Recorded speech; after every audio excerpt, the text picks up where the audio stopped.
Hello বন্ধুরা, welcome back to my channel. আজ প্রায় 2 মাস পরে তোমাদের সাথে নতুন ভিডিও শেয়ার করছি। এই 2 মাসের মধ্যে আমাদের জীবনে কিন্তু অনেক কিছু পরিবর্তন ঘটে গেছে, তো সেইগুলো তোমাদের সাথে আস্তে আস্তে শেয়ার করব। তবে এখন দেখে নাও আমাদের গাছের লেবুগুলো। এটা কিন্তু মুসম্বি লেবু, দেখো গাছ ভর্তি লেবু হয়েছে। আরও অনেক ফুল হয়েছিল, ফলও ধরেছিল, তবে স্প্রে করা হয়নি বলে অনেক ফল ঝরে পড়ে গেছে। তো যে কটা হয়েছে বেশ অনেকটাই হয়েছে, 40-50টা তো হবেই। আগের বছর মাত্র 3টে হয়েছিল, তবে তাও ঝরে পড়ে গেছিলো ছোট অবস্থায়। আর এবারে প্রচুর হয়েছে, মানে যেখানে আগের বছর 2-3টে হয়েছিল সেখানে এবার 50টা হওয়া মানে অনেকটাই হওয়া। আর এটা দেখো লিচু গাছ, আর এবার লিচু গাছে লিচু বেশি হয়নি, মাত্র 2 জায়গাতে একটু বেশি বেশি হয়েছে। আর সারা গাছে হয়তো 1টা বা 2টো করে এই রকম করে হয়তো 20-25টা হবে। লিচুগুলো পেকে গেছে, লাল হয়ে গেছে, আর 3-4 দিন পরেই লিচুগুলোকে পাড়া যাবে। তবে এরই মধ্যে কিন্তু আমরা 2-1টা পেরেও খেয়েছি, তবে টক টক আর মিষ্টি মিশিয়ে একটা অন্যরকম খেতে। আর 4-5 দিন গেলে পুরোটাই ভালো খাওয়া যাবে।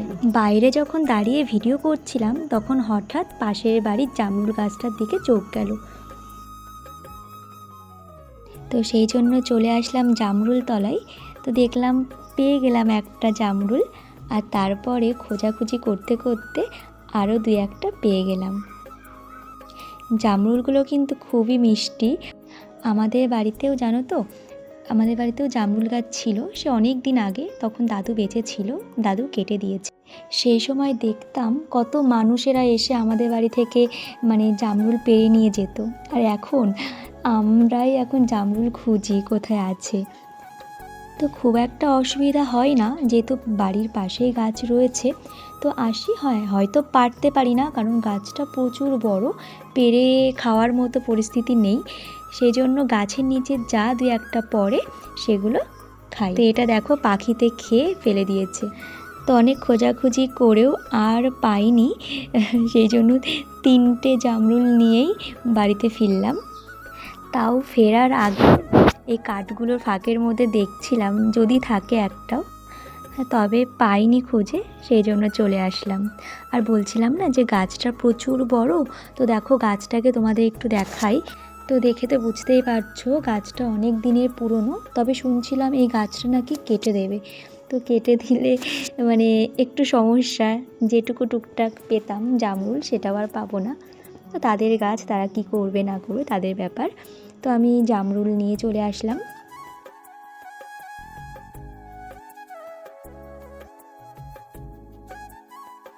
তিনটে জামরুল নিয়ে বসেছিলাম খাবো তাই, তো বাবা দেখি আবার গাছ থেকে একটা লিচু পেড়ে দিল।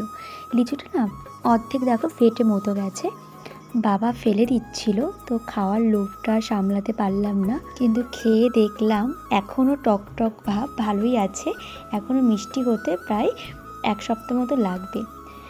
তো তারপরে দেখলাম বাবা বাগানে গেছিলো, মানে আমাদেরই বাগান, তো সেখানে কয়েকটা আম গাছ আছে, নতুন গাছেরই আম, খুব একটা বেশি আম হয়নি, তো তার মধ্যে দেখো 2টো আম পড়েই গেছে।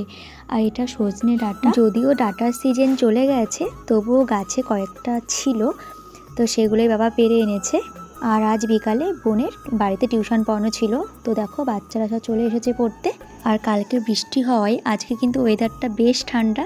দিদা খাটে ঘুমাচ্ছে, তো দিদাকে আর তুলিনি, ওই জন্য খাটটা এলোমেলো হয়ে রয়েছে। তো অন্যদিন সন্ধেবেলাতে আমি বাড়ি থাকি না, টিউশন পড়ানো থাকে, তো আজকে আমি বাড়িতে আছি, আজকে আমার টিউশন পড়ানো নেই, তো সেই জন্য আমি আজকে সন্ধেটা দিয়ে নিলাম।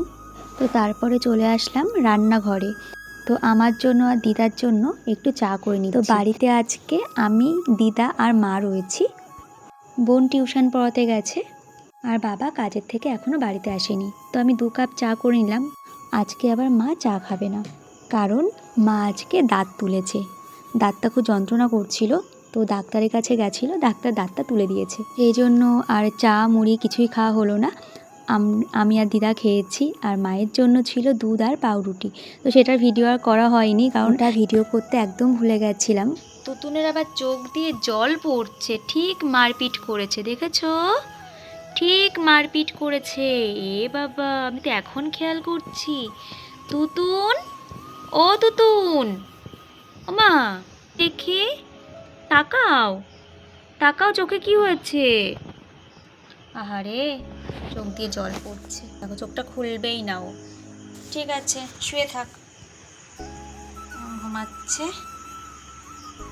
তাই বলে কাঁথার ওপরে কাঁথাটা কাচতে হবে, মা বাইরে রেখে দিয়েছে, উনি ওখানে শুয়ে পড়েছে। এই যে কেলটো বা কোথা থেকে ব্যাং পেয়েছে, ওই দেখো ওই দেখো, ছোট ব্যাংটাকে মেরে দেবে এবার।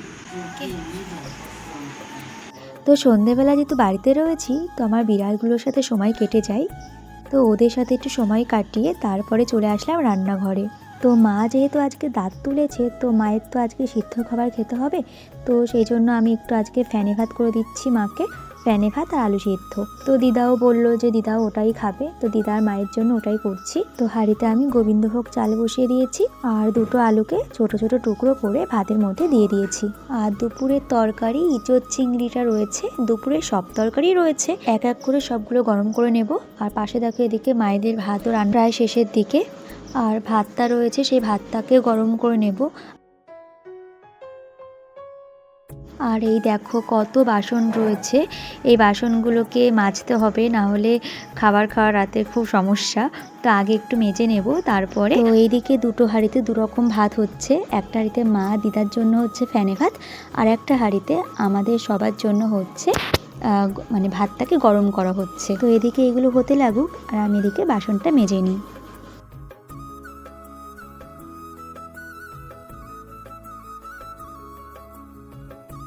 তো বাসন মাজা শেষ করার পরে আমি চলে আসলাম খাওয়ার টেবিলে দিদার মামাকে ভাত দিতে। তারপরে এক এক করে আমরা সবাই খেয়ে নিলাম, আর সব শেষে জিমির জন্য ভাত রেখে দিয়েছিলাম। জিমি হলো পিছন বাড়ির কুকুর, কিন্তু ও বসেছিল, দেখলাম ও দৌড় মেরে চলে গেল, তো সেই জন্য ওর ভাতটাই অন্য একটা কুকুরকে দিয়ে দিলাম। এই কুকুরটাও মাঝে মধ্যে আসে, তো ওকে দিয়ে দিলাম।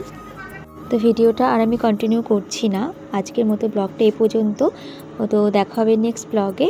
ভালো লাগলে আমার চ্যানেলটাকে সাবস্ক্রাইব করে দিও, আর পাশে থাকার জন্য অসংখ্য ধন্যবাদ।